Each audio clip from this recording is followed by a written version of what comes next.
Good morning बच्चे।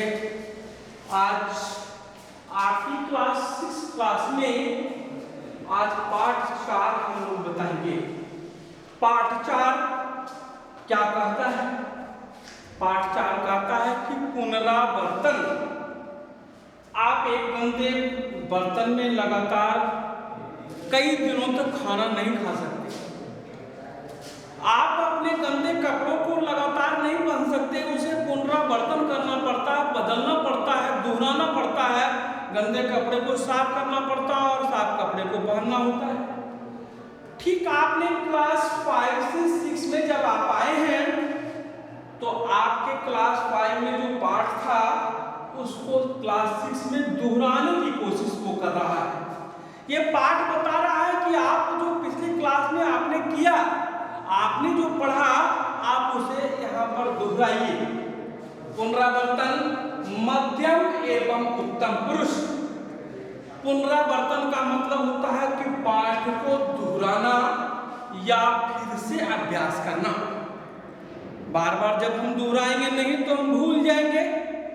हमारे memory में, हमारे जो पास मेमोरी भगवान ने कितना जीवी का दे रखा है, उस मेमोरी में जब तक वो सेट नहीं कर जाता, आ नहीं जाता, सेव नहीं हो जाता, जब तक अभ्यास करेंगे, दोहराएंगे।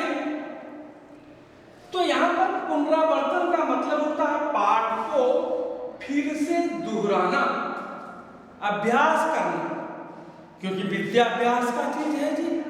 अभ्यास छूट जाएगा तो आप सारी बातों को, याद की हुई बातें भूल जाएंगे।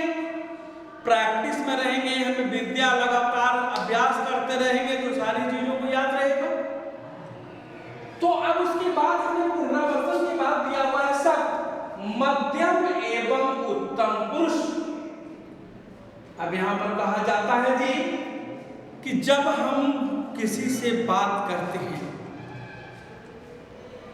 या तो लिख करके बात करेंगे, क्योंकि भाषा ही दो तरह का है, लिखित भाषा और मौखिक भाषा। हम लिख करके भी अपनी भावनाओं को व्यक्त करते हैं और बोल करके भी व्यक्त करते हैं।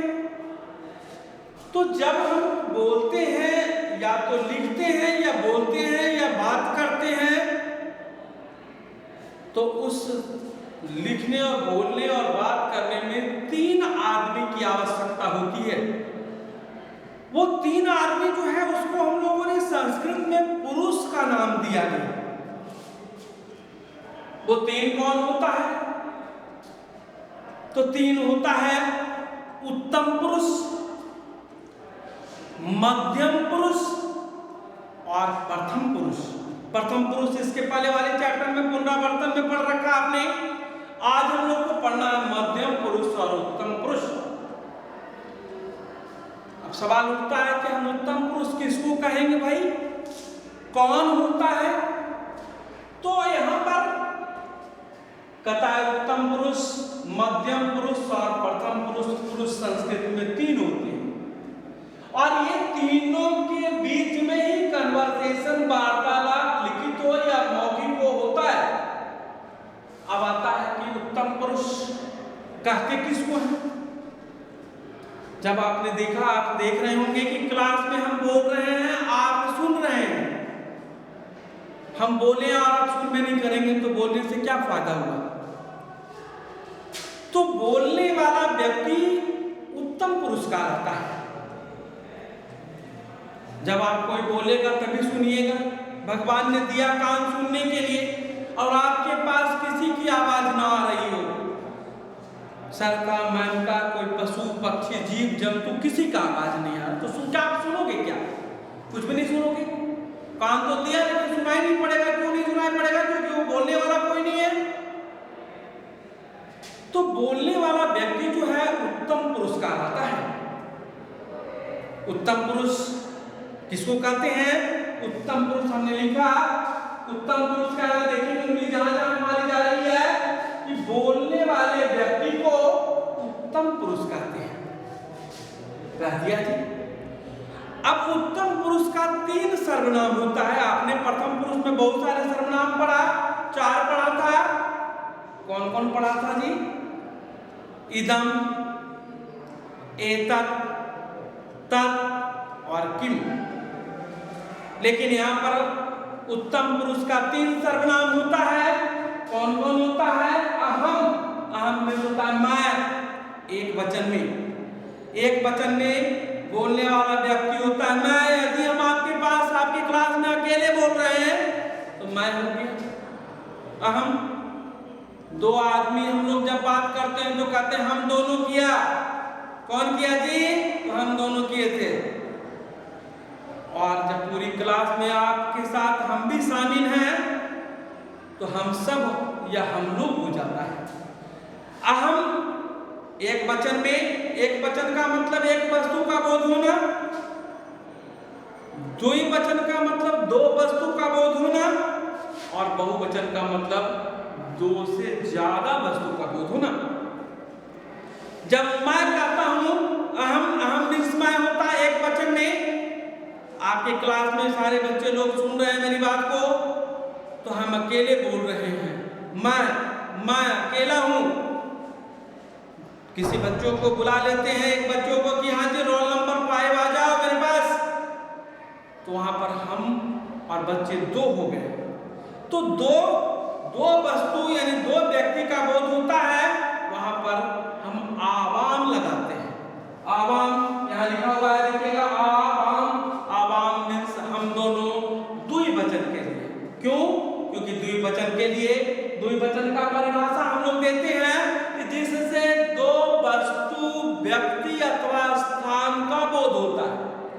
एक वचन का मतलब एक वस्तु, व्यक्ति अथवा स्थान का बोध होना, और द्विवचन का मतलब 2 वस्तु, व्यक्ति अथवा स्थान का बोध होना। तो एक वचन के लिए उत्तम पुरुष में, उत्तम पुरुष किसको कहते हैं? उत्तम पुरुष बोलने वाले को कहते हैं। उत्तम पुरुष के 3 सर्वनाम होते, अहम, आवाम और वयम। अहम मीन्स मैं, आवाम मीन्स हम दोनों, द्विवचन में लगाते हैं, और वयम मीन्स हम सब या हम लोग। अब आता है दूसरा नंबर में मध्यम पुरुष। मध्यम पुरुष कौन होता है? मध्यम पुरुष सुनने वाला होता है। हम बोल रहे हैं, इस पाठ के बारे में आपसे परिचर्चा कर रहे हैं, चर्चा कर रहे हैं, तो आप ध्यान पूर्वक सुन रहे हैं। तो सुनने वाला व्यक्ति जो है मध्यम पुरुष कहलाता है। अब कहें कि सर क्या मध्यम पुरुष उत्तम पुरुष हो सकता है क्या? बिल्कुल हो सकता है जी। अभी आप सुन रहे हो मेरी बात को, लेकिन जब आपको बात समझ में नहीं आएगी तो आप खड़ा होकर पूछोगे कि सर उत्तम पुरुष किसको कहते हैं? तो जब आप बोलोगे उस समय हम नहीं बोलेंगे, क्योंकि 2 आदमी 4 आदमी जब एक साथ बोलता है तो किसी की आवाज सुनाई पड़ती है, ना भी पड़ सकती है, तो मुझे चुप होना पड़ेगा। क्यों? क्योंकि आप बोल रहे हो, उस समय आप उत्तम पुरुष बन गए, और हम सुन रहे हैं आपकी बातों को, तो हम मध्यम पुरुष हो जाएंगे। तो उत्तम पुरुष जो है मध्यम पुरुष हो सकता है, और मध्यम पुरुष उत्तम पुरुष बन सकता है। तो मध्यम पुरुष, सुनने वाले व्यक्ति को मध्यम पुरुष कहा जाता है। हमने 2 डिफिनेशन ऊपर में लिखा हुआ है कि मध्यम पुरुष और उत्तम पुरुष। उत्तम पुरुष बोलने वाले व्यक्ति को, आपके पापा, आपके मम्मी, आपके दादा, आपके दादी कहते हैं कि बेटा छत पर मत जा, आपसे बोलते हैं, आप उनकी बातों को मानते हैं और चुपचाप सुन लेते हैं।